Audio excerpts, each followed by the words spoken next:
Es característico que nosotros nos guste el tema de las herencias, ¿verdad que sí? Siempre nos encantan las herencias. Generalmente en las familias, eso es uno de los temas preferidos, hablar de las herencias. Tanto nos encantan que hasta se forman grandes pleitos por las herencias. O sea, todo el mundo quiere tener participación en la herencia. Y gracias a Dios que se pelean bastante porque así algunos tenemos trabajo. Pero hoy vamos a estar hablando de una herencia que bien vale la pena que nosotros repudiemos. Esa herencia que nosotros deberíamos de aprovechar para no tener participación en ella. ¿Qué le parece? Para eso vamos a ir al libro de Romanos y vamos a estar en el capítulo 5. Y con su Biblia abierta en el capítulo 5 vamos nuevamente a inclinar nuestro rostro, a cerrar nuestros ojos y vamos a pedir al Señor que Él sea el que nos induzca, que Él sea el que nos lleve en las profundidades de su sabiduría a través de este texto. Señor, hoy hemos tenido un muy buen tiempo siendo confrontados con la realidad de la necesidad de evangelizar, de la obligación de evangelizar y de la obligación de comprender correctamente eso. Tenemos ahí unos números rojos, Señor, que en ti queremos transformar en haberes. Así que te rogamos tu perdón y te rogamos además la suficiente sabiduría, valentía para poder empezar a trabajar esa área. Mas ahora, Señor, en este tiempo te queremos rogar que tú dispongas nuestros corazones, nuestro espíritu, nuestro entendimiento, para que podamos aprender lo que tú nos estás diciendo. Que lo que escribiste hace mucho tiempo atrás para nuestra enseñanza sea realmente lo que quede en nuestro corazón sembrado. Pero no oculto, Señor, sino que quede sembrado para que germine y tenga su producto en nuestra vida diaria, en nuestras decisiones. Señor, sabemos que la única efectividad de la enseñanza es cuando es enviada tu palabra. Por eso rogamos que así sea y que a mí me utilices como un vaso para que eso pueda ser oportuno en esta mañana. Lávame y límpiame, Señor, de todo pensamiento que vaya en contra de lo que es tu intención y que más bien todo aquello que está en ti, Señor, pueda ser revelado a través de mis palabras como un simple instrumento tuyo. Te lo pido así en el nombre de Jesús. Amén. Uno cuando estudia el tema de las herencias en las aulas universitarias, se da cuenta que con la herencia uno puede hacer dos cosas. Una es aceptar la herencia y otra es repudiar la herencia. De tal manera que no siempre que nosotros recibamos una herencia de nuestros benefactores, generalmente nuestros padres, pero a veces se extiende a otras personas, no siempre estamos en la obligación de aceptarla. Podemos perfectamente renunciar a ella. Repudiarla es la palabra que se utiliza en el lenguaje jurídico. Aceptarla es el lenguaje que se utiliza para tomar una herencia y asirse de ella. Pues bien, hoy vamos a hablar acerca de ese tema en este texto, en el capítulo 5, y voy a leer del 12 en adelante. Le invito a que me siga. Dice: por tanto, como el pecado entró en el mundo por un hombre, y por el pecado la muerte, así la muerte pasó a todos los hombres por cuanto todos pecaron. Pues antes de la ley había pecado en el mundo, pero donde no hay ley no se inculpa de pecado. No obstante, reinó la muerte desde Adán hasta Moisés, aun en los que no pecaron a la manera de la transgresión de Adán, el cual es figura del que había de venir. Pero el don no fue como la transgresión, porque si por la transgresión de aquel uno murieron los muchos, abundaron mucho más para los muchos la gracia y el don de Dios por la gracia de un hombre, Jesucristo. Y con el don no sucede como en el caso de aquel uno que pecó, porque ciertamente el juicio vino a causa de un solo pecado para condenación, pero el don vino a causa de muchas transgresiones para justificación. Pues si por la transgresión de uno solo reinó la muerte, mucho más reinarán en vida por uno solo, Jesucristo, los que reciben la abundancia de la gracia y el don de la justicia.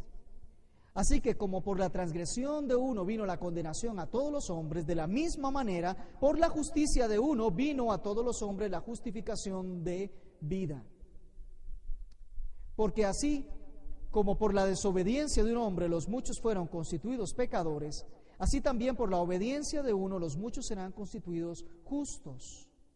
Pero la ley se introdujo para que el pecado abundase, mas cuando el pecado abundó, sobreabundó la gracia. Para que así como el pecado reinó para muerte, así también la gracia reine por la justicia para vida eterna, mediante Jesucristo, Señor nuestro. Primero vamos a estar hablando de una herencia universal que nos dejó Adán. ¿Qué le parece? Yo no sé si se acuerdan de cuál Adán estamos hablando, ¿verdad que sí? A veces hay que poner las cosas como en el punto donde corresponde.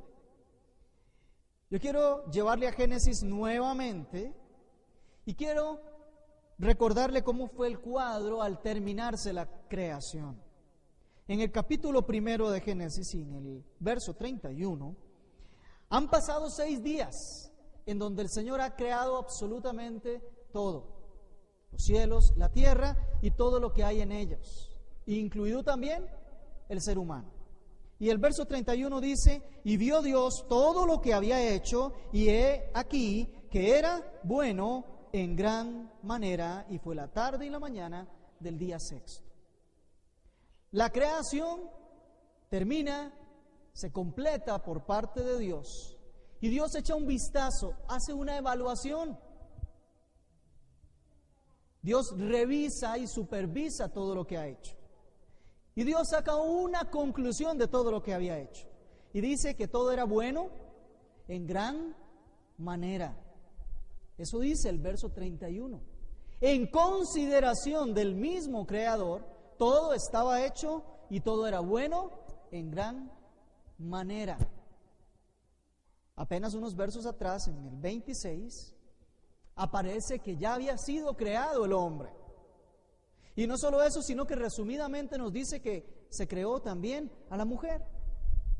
Y en ese instante creativo de Dios, en esa finalización al día sexto de todas las cosas, Él evalúa y dice, todo es bueno, pero no solamente bueno, sino que es bueno en gran manera.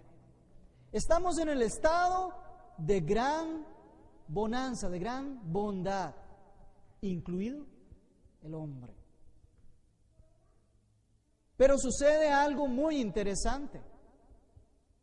En esa escena de perfección, en esa escena donde todo estaba bien, donde todo era bueno y en gran manera, aparece el pecado. Aparece en escena el pecado. Ya el Señor había terminado su creación, pero el pecado aparece en escena. Y el pecado es introducido en la escena creativa de Dios, no por Dios, sino que es introducido precisamente por el hombre. Reitero, el pecado no es una creación de Dios, no es una introducción en la escena de la humanidad que Dios haya propuesto, sino que es la participación activa del hombre ya puesto, ubicado, circunscrito en la creación de Dios, el que trae de sí el pecado. Capítulo 3, verso 6, siempre en Génesis. Apenas damos vuelta a la hoja.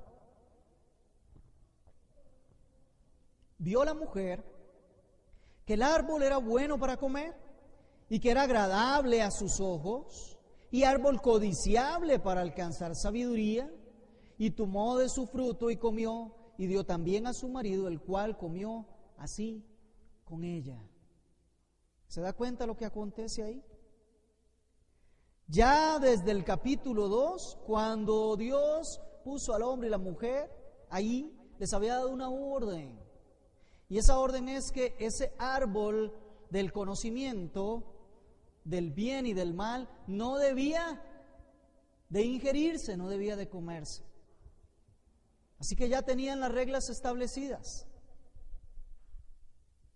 Pero sucede que el pecado aparece y es introducido en escena por la humanidad, por el hombre.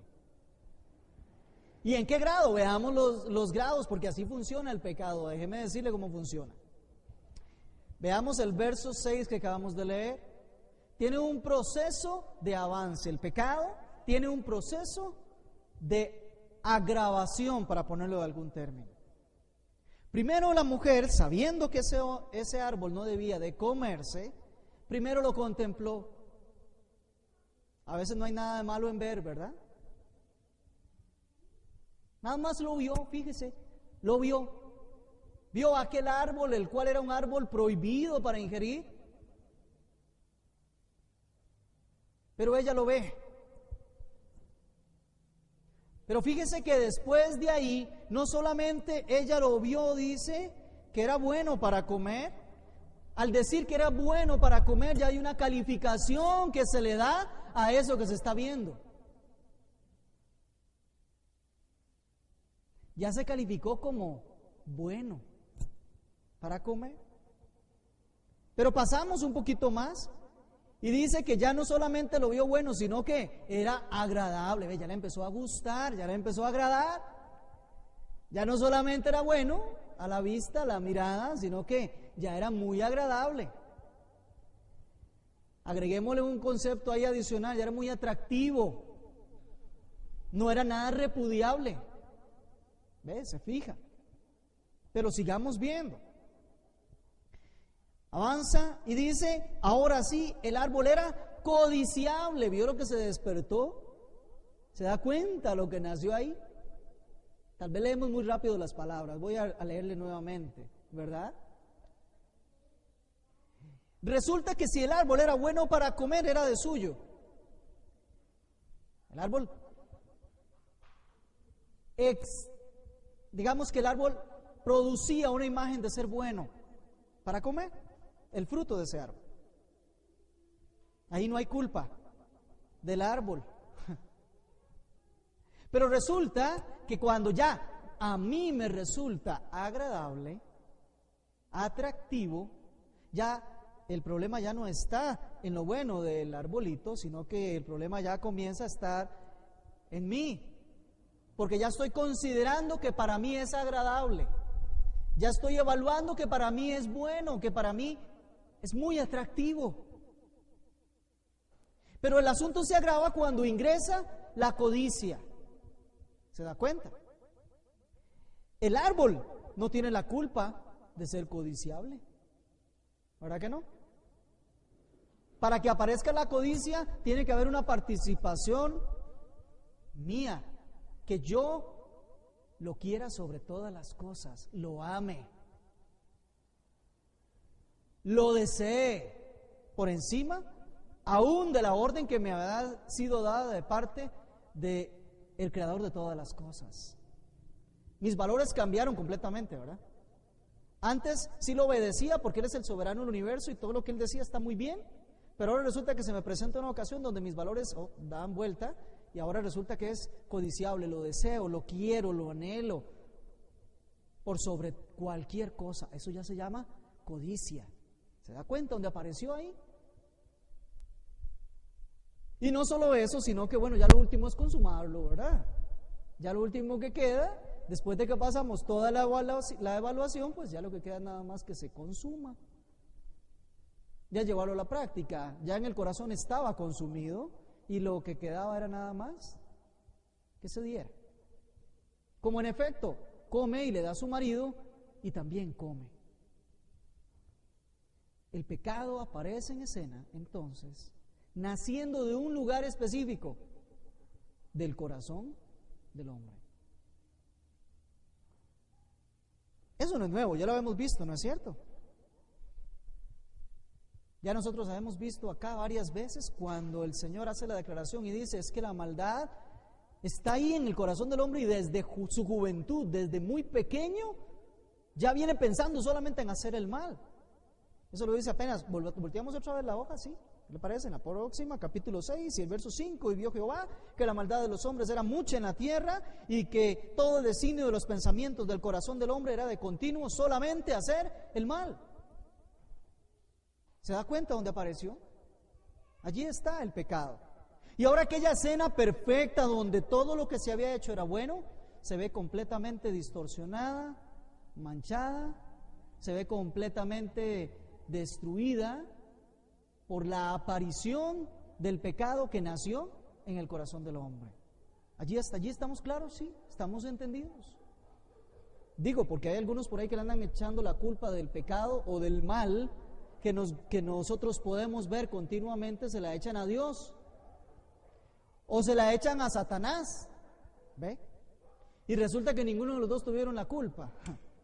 La maldad está en el corazón del hombre. Así que el responsable es el hombre. Pero bueno, ingresó el pecado. Eso es lo que nos está diciendo. Ahora sí, volvamos por favor a Romanos. Por tanto, como el pecado, dice el verso 12 del capítulo 5, por tanto, como el pecado entró en el mundo por el hombre, por un hombre. Ahí tenemos a Adán. Y por ese pecado apareció algo que es consecuencia directa del pecado. ¿Cuál es la consecuencia directa del pecado? ¿Cuál es la paga del pecado, dice la Biblia? Muy bien, eso lo sabemos. La paga del pecado es muerte. ¿Cómo entró la muerte en la humanidad? Por culpa del pecado. ¿Quién introdujo el pecado? El hombre. ¿Ve cómo todo va teniendo una relación? Por el pecado entró la muerte. ¿Eso qué quiere decir? Que antes del pecado esa palabra no existía. La muerte no existía ni siquiera como concepto. ¿Me estoy dando a entender? Antes de que el pecado llegase a aparecer, la muerte no aparecía. Usted me dirá, ¿qué quiere decir? ¿Que si Adán y Eva no hubiesen pecado, hoy los veríamos ahí sentados? Pues sí, ahí los veríamos sentados. No habría ningún problema con eso. Si estuviésemos hablando solamente y muy limitado a la muerte física. Pero así es como funciona.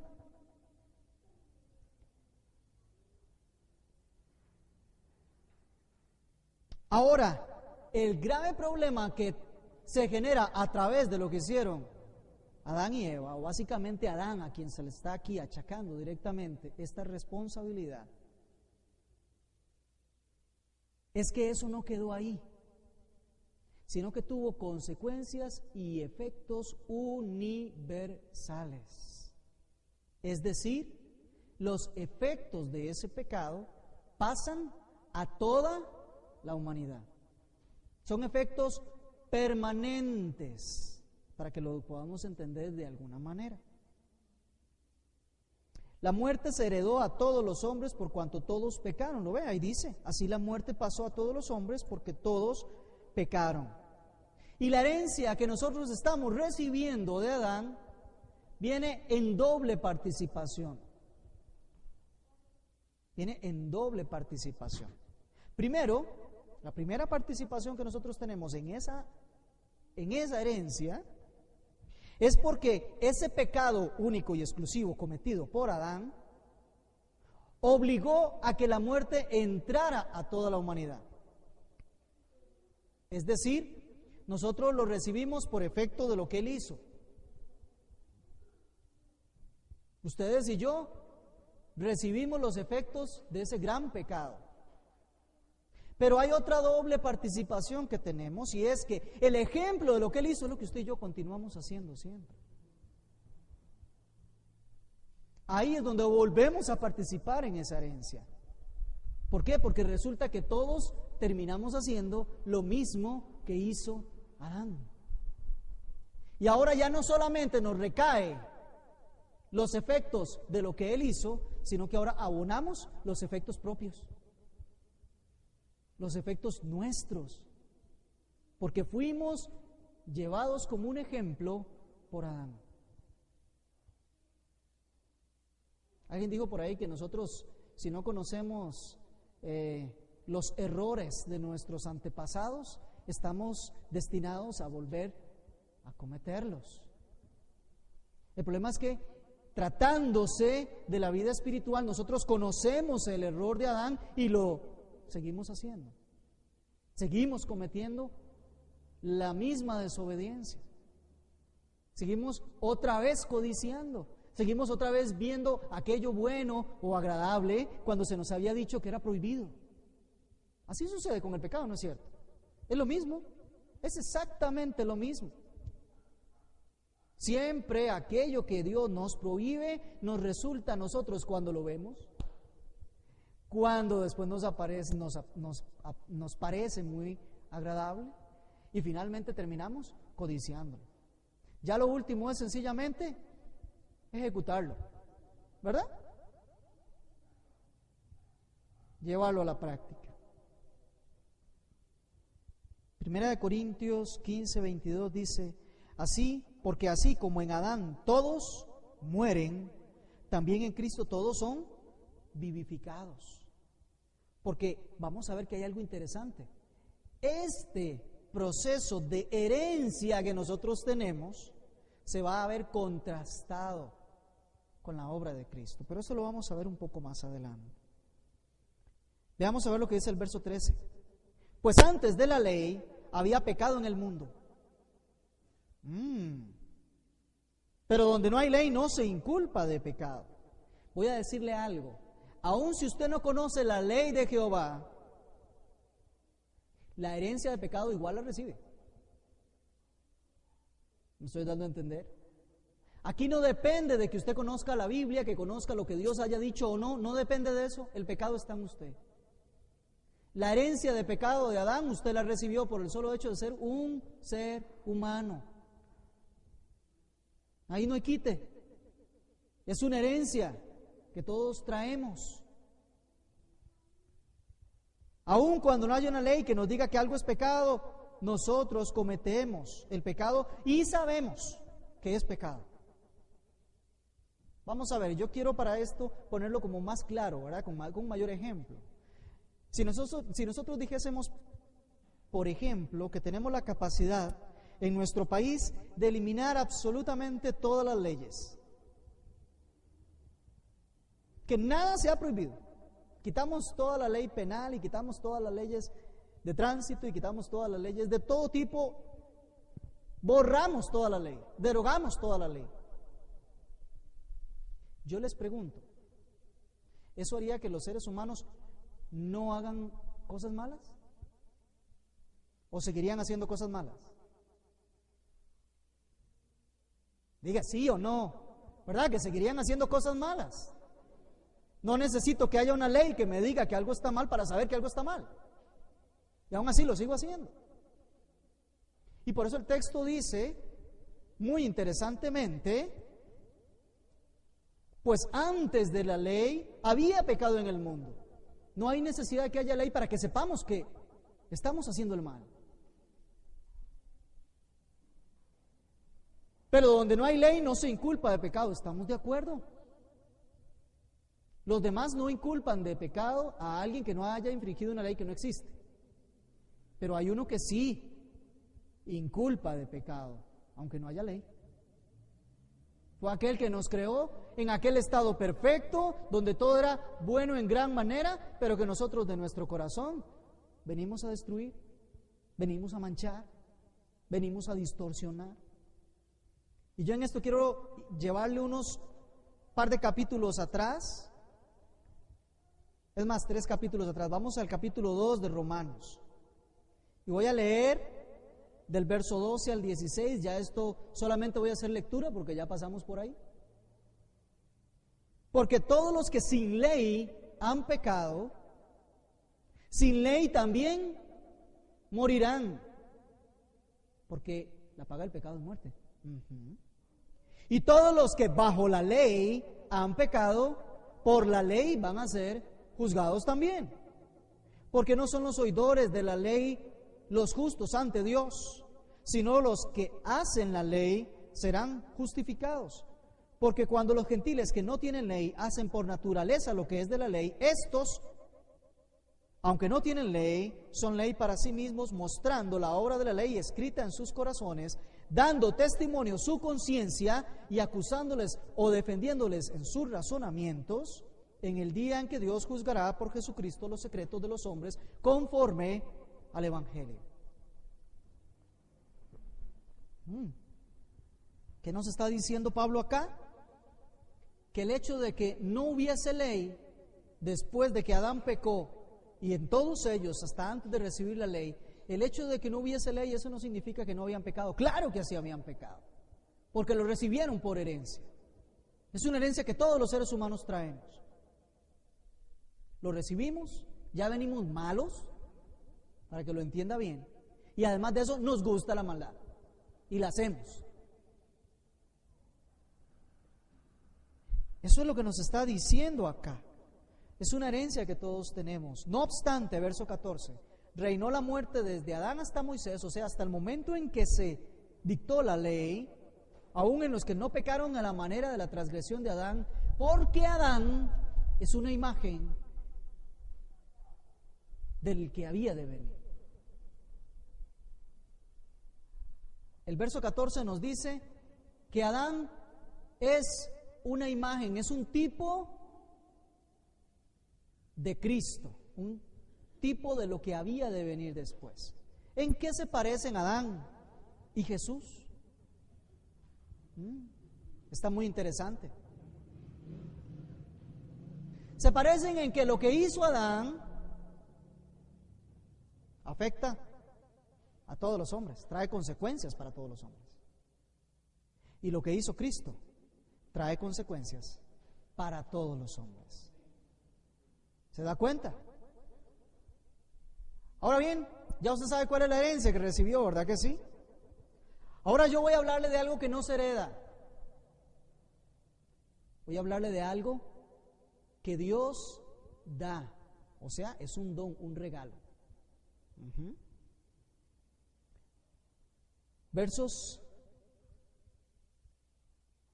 15 al 17. Pero el don no fue como la transgresión, porque si por la transgresión de aquel uno murieron los muchos, abundaron mucho más para los muchos la gracia y el don de Dios por la gracia de un hombre, Jesucristo. Veamos, pongámoslo en perspectiva bien claro.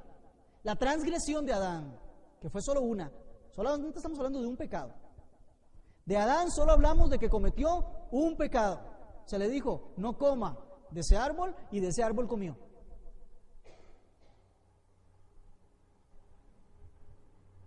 Por una única transgresión, resulta que la muerte entró a toda la humanidad, y por esa única transgresión murieron los muchos, dice la Biblia. Una única transgresión, un único pecado trajo la muerte, y la muerte a todos los seres humanos. ¿Qué le parece? Y si nosotros hacemos a esto una aplicación espiritual un poco más amplia, nos recordamos de Romanos 3:23, por cuanto todos pecaron, están destituidos de la gloria de Dios. Todos con muerte eterna. Una sola transgresión trajo el juicio de condenación. Pero el don, ¿qué pasa con el don? ¿Cómo se generó ese regalo, ese don de Jesucristo? Sigamos leyendo. Volvamos a leer, verso 15. Pero el don no fue como la transgresión. O sea, vamos a comenzar por hacer una separación. Una cosa fue la transgresión de Adán y sus efectos, y otra cosa diferente es el don en Jesucristo. ¿Estamos claros? Expliquemos ese don. Dice: pero el don no fue como la transgresión, porque si por la transgresión de aquel uno murieron los muchos, abundaron mucho más para los muchos la gracia y el don de Dios por la gracia de un hombre, Jesucristo. Y con el don no sucede como en el caso de aquel uno que pecó, porque ciertamente el juicio vino a causa de un solo pecado para la condenación. Pero el don vino, ¿a qué causa? De muchas transgresiones.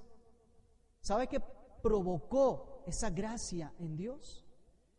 No fue solo un solo pecado, sino fueron la muchedumbre de transgresiones y de pecados cometidos, lo que provocó la gracia de Dios en Jesucristo. No sé si estamos entendiendo claramente.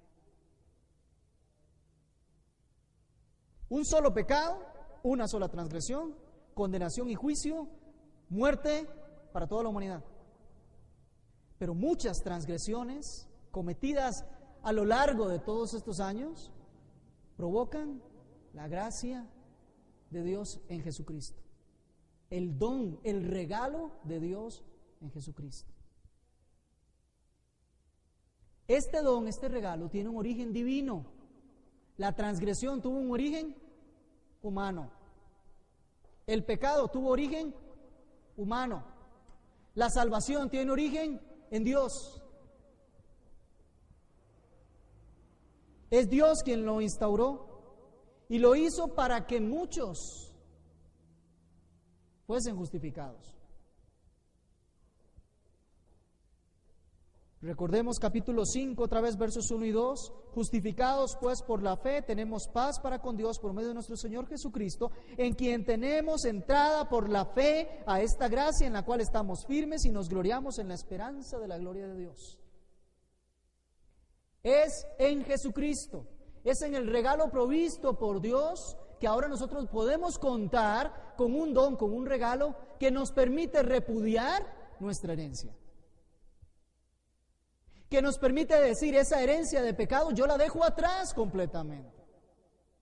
Yo me arrepiento de ese pecado. ¿Por qué? Porque estoy recibiendo en vez de esa herencia un don infinitamente mayor. Y que fue provocado, ¿sabe por qué? A causa de todas mis transgresiones. Toda mi inmundicia, toda mi iniquidad, todo mi pecado, toda mi maldad provocó un regalo que Dios quiso dar.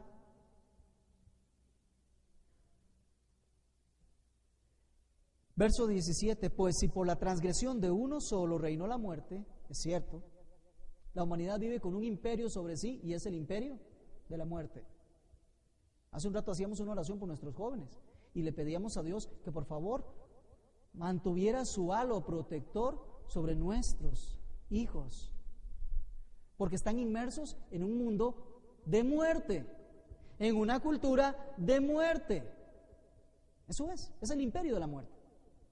Y dice, verso 17, pues si por la transgresión de uno solo reinó la muerte, se instituyó como rey, mucho más reinarán en vida por uno solo, Jesucristo. ¿Quiénes? Ahora sí es donde viene el aspecto importante, porque este don no es una herencia universal, sino aquellos que reciben, ¿qué reciben? La abundancia de la gracia y el don de la justicia. Esto se recibe. Esto no se trae. Esto no se consigue. Esto no se gana. Esto se recibe. ¿Qué le parece? La herencia se trae. La herencia de pecado usted la trae. Es más, no la puede renunciar. Desde que vino a este mundo la trae. La puede repudiar. Se puede arrepentir de ella, olvidarse de su herencia y recibir el don de la gracia en Cristo Jesús. Eso es lo único que puedes hacer. Y fíjese cómo se compara, ¿verdad? Dice que nuestra herencia es un reino sobre nosotros de muerte. Es la frontera que ningún ser humano puede pasar, ¿no es cierto? Y todo el mundo le tiene miedo a la muerte. Todo el mundo le tiene miedo a morirse. Nadie quiere morirse. Claro, no estoy aquí tampoco metiéndome en doctrinas o en teorías que dicen que deseemos la muerte sobre todas las cosas, ¿verdad? Porque eso provoca otros problemas. Solo estoy diciendo que todo el mundo le tiene un gran terror a esa frontera final, un gran miedo, un gran temor, y viven con eso continuamente. Porque hay una conciencia que les acusa en sus razonamientos y les dice, espérese para que vea lo que va a pasar. Esa conciencia fue puesta por Dios. Es la obra de la ley escrita en los corazones. Así que está garantizado para todos. Pero aquellos que reciben el don de la salvación en Cristo Jesús, que ponen su fe en Cristo Jesús, ellos tienen un cambio increíble. Ya no tienen el reino de la muerte sobre ellos, sino que ellos mismos se constituyen en los reyes de la vida. ¿Qué le parece? Ahora con Cristo nosotros somos coherederos, fíjese usted, de la gracia de Dios. Eso es lo que dice la Biblia. Ahora ya viven por encima de ese imperio de la muerte. ¿Dónde está, oh muerte, tu aguijón? ¿Y dónde, oh sepulcro, tu victoria? Arrebasada, podemos usar la palabra. Eliminada y desolada. Eres, oh muerte, cuando venga la resurrección. Olvidada vas a quedar. Ya no tienes ningún efecto sobre nosotros. Porque ahora nosotros pertenecemos a la vida eterna. Y vida eterna significa no existe muerte. En esta comparación que se hace, destaca que el efecto de la transgresión es el imperio de la muerte, pero el efecto de los que reciben el don de Jesucristo es ser reinantes en vida. Verso 18. Así que como por la transgresión de uno vino la condenación a todos los hombres, de la misma manera, por la justicia de uno vino a todos los hombres la justificación de vida. Y veamos al tema de la obediencia que Daniel nos hablaba. Porque así como por la desobediencia de un hombre, muchos, fíjese que no dice todos, por la desobediencia de un hombre, muchos fueron constituidos pecadores. Así, por la obediencia de uno, muchos serán constituidos justos. ¿Qué le parece? Todos compartimos una herencia de pecado por la desobediencia de uno solo. Pero muchos compartimos el don de la vida eterna a causa de uno solo, Jesucristo. Eso es lo que en resumen nos podría decir este texto. ¿Y la función de la ley? Alguno dirá, ¿qué pasa con la función de la ley? ¿Para qué fue dada la ley? Mire, en palabras de un gran teólogo, a quien admiro mucho, no en su persona, sino lo que Dios le ha dado en su sabiduría. Él decía, es que la ley lo que hizo fue pasar como de lado, para que nosotros tuviésemos un espejo. ¿Qué le parece? ¿Sabe lo que hace un espejo? Si ponemos un espejo aquí y yo le digo, mire, véase su ropa, por favor, para que vea. Yo le pongo un espejo y usted ve su ropa y la ve sucia o manchada, no es culpa del espejo, ¿verdad que no? Reitero, la mancha que está de pecado en su corazón no es culpa de que la ley se la señala, no es culpa de la ley. La ley lo único que hace es decirle, mire, véase, usted tiene pecado. Pero ya eso estaba en usted. La ley lo único que vino a aparecer a la humanidad después de Moisés Es para que los seres humanos tuviesen una plena conciencia y se pudieran ver en un espejo y se den cuenta todo el pecado que ya tenían sobre sí. Esa fue la única función. Leamos para que veamos.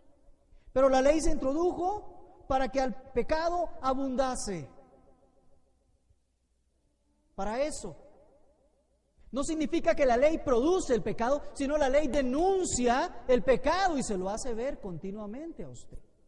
Es más, yo quiero que nos devolvamos un momentito al capítulo 3 de Romanos y vamos a la parte final del verso 20. Dice, por medio de la ley es el conocimiento del pecado. ¿Qué hace la ley? No hace otra cosa más que remacharle a usted en cuáles son todas sus faltas y sus pecados y las mías. Así que no es culpa de la ley el pecado. Sencillamente te lo enseña, te lo dice. ¿Sabe? Usted le pregunta a la gente afuera en la calle que nunca ha leído la Sagrada Escritura y usted le dice, ¿usted cree que usted ha hecho malo, que tiene pecado? Y ellos generalmente dirán, no, yo soy bueno. ¿Verdad? Yo no he matado a nadie, no le he robado a nadie, yo soy bueno. La gente cree eso.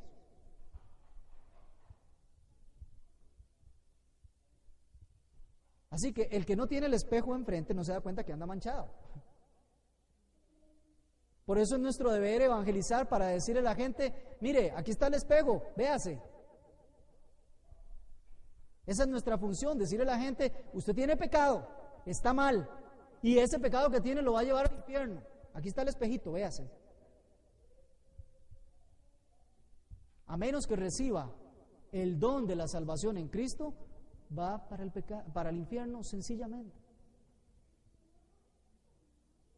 Pero la ley se introdujo para que el pecado abundase más. Cuando el pecado abundó, sobreabundó la gracia. Vamos a ver, imaginémonos que nosotros estamos midiendo, ¿verdad? Tenemos dos pequeños estañones así tal vez, o dos pequeños barrilitos como estos, ¿verdad? Están rayados con diferentes niveles, con diferente cantidad de centímetros o pulgadas. Y en uno empezamos a echar un poco de frijoles y llegamos hasta cierto nivel. En el otro empezamos a echar maíz y ese nivel llega más alto. Con este nivel ya es abundante, pero con este nivel sobreabundó. Eso es lo que nos está diciendo el texto. Cuando el pecado comenzó a subir, la gracia vino y lo hizo rebasado completamente. Eso es lo que hace la gracia de Dios con nosotros. Por eso es que nosotros predicamos de la gracia de Dios. Por eso es que nosotros confesamos que lo único que nos basta es la gracia de Dios. Y no hay más para nosotros. Ese es nuestro todo. Es que ¿qué más ocupamos? Sí, esa gracia sobreabundó en nuestro pecado, en nuestra vida, y lo sigue haciendo. Eso es lo que pasa con la realidad de Dios. Para que así como el pecado reinó para muerte, así también la gracia reine por la justicia, para vida eterna mediante Jesucristo, Señor nuestro. Aquí podríamos tratar de hacer un breve resumen. ¿Qué le parece? Un breve resumen. Usted tiene una herencia.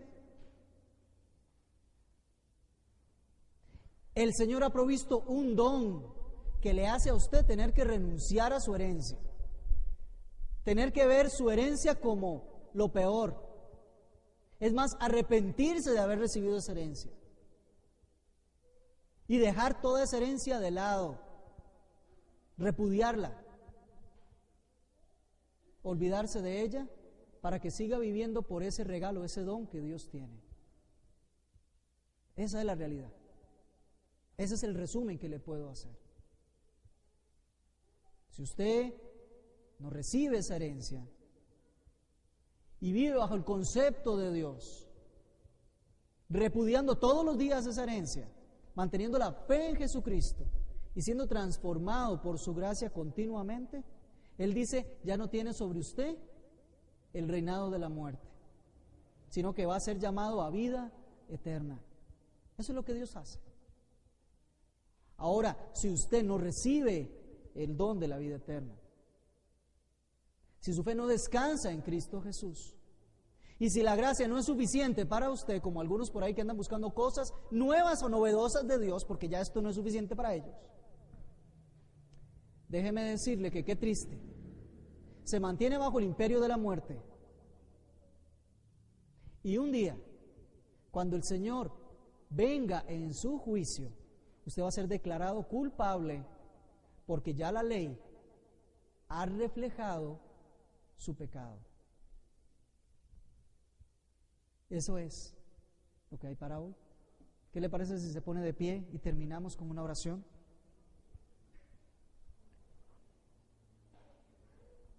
Por favor, incline su rostro, cierre sus ojos. Igual a los niños les voy a pedir que hagamos lo mismo. Vamos a dirigirnos con toda solemnidad al que llena la majestad de las alturas en toda potencia, en todo gobierno y toda autoridad. Dios eterno, ciertamente no comprendemos todo lo que tú eres o todo lo que tú haces. Pero la porción que nos has revelado en la palabra ya nos es para maravillarnos completamente, Señor. Saber que el justo pago por un pecado de un solo ser humano fue la muerte y condenación a toda su descendencia.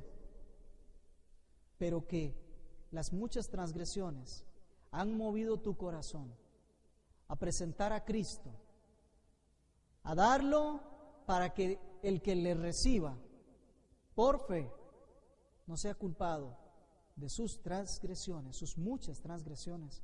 Señor, realmente es algo maravilloso, es un plan perfecto y de verdad que te rinde todo el honor como solo tú lo mereces. De verdad que honra tu nombre, verdaderamente que te exalta a ti, Señor. Hoy en esta mañana, tú conoces nuestros corazones, nada te podemos ocultar. Así que, Señor, mira, si en esta mañana hay quienes todavía no han recibido esa gracia y tú te quieres mover hacia ellos. Tú dices que no quieres la muerte del impío, sino que lo que desea es que se regrese de sus caminos, repudie sus caminos y comience a buscarte a ti. Señor, te ruego que ninguno de ellos pase a una vida eterna de perdición, sino que te muevas y que traigas salvación en esta mañana. Pero Señor, de los que ya han caminado contigo y han avanzado y hemos logrado comprender medianamente apenas ese gran regalo, ese don de salvación que hay en ti, ayúdanos, Señor, a valorarlo, a evaluarlo como el mayor de los regalos que pudiésemos haber recibido y a extenderlo a los demás, a tener también esa misericordia que tú tuviste por nosotros para comentarles, para decirles, y que cada vez que tu ley nos muestre que tenemos mancha en nosotros, Señor, vengamos corriendo nuevamente a la fuente de todo perdón, de toda salvación. Que el arrepentimiento sea la primera palabra de la cual nosotros hablemos siempre, Señor. Y que la santificación sea una realidad continuamente en nosotros. Te lo pido así, solamente por la gracia de ese nombre, de ese uno Jesucristo, quien en la abundancia de tu misericordia nos ha provisto a nosotros un imperio que sobrepasa y sobreabunda todo pecado y toda muerte. Hermano, que el Señor te bendiga y te guarde, que Él haga resplandecer su rostro sobre ti y tenga de ti misericordia, que Él alce sobre ti su rostro y ponga en ti paz, en el nombre de Jesús. Amén.